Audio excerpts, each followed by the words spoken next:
এই সাপটি হচ্ছে কিং কোবরা সাপ। হ্যাঁ, খুব ভয়ানক সাপ।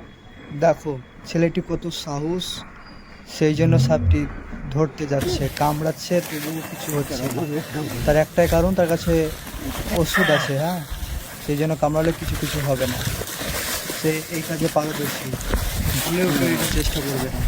দেখো, ভিডিওটি দেখো আর শেয়ার করো। Bueno, los blogs.